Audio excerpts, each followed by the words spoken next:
सोमनाथ सूर्यवंशीचा जो परभणी या ठिकाणी पोलीस कस्टडीमध्ये जो मृत्यू झालेला आहे, ही घटना आहे आंबेडकर चळवळीसाठी एक दुर्दैवी घटना आहे।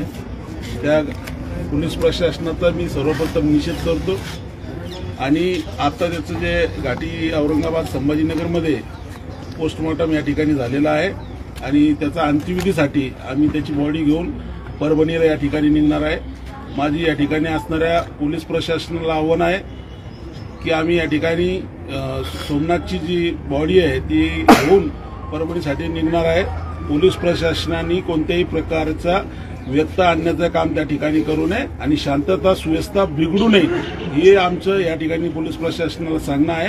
पोलीस प्रशासनाने जो संविधानाच्या बाजूला उभा राहणारा कार्यकर्ता आहे, जो आंबेडकरी कार्यकर्ता आहे, त्या कार्यकर्त्याला अरेस्ट करून पीसीआर मध्ये त्याला मारलं, त्याला खूप वेदना दिल्या आणि त्याला नंतर एमसीआर झाल्याच्या नंतर त्याचा त्या ठिकाणी मृत्यू झालेला आहे। या सगळ्या बाबतीमध्ये पोलीस प्रशासन जबाबदार आहे आणि म्हणून आता शेवटच्या अंत्यविधीसाठी पोलीस प्रशासन जर अडवणूक करत असेल तर पोलीस प्रशासनाला आंबेडकर चळवळीचे कार्यकर्ते या ठिकाणी त्यांची जागा दाखवल्याशिवाय राहणार नाही।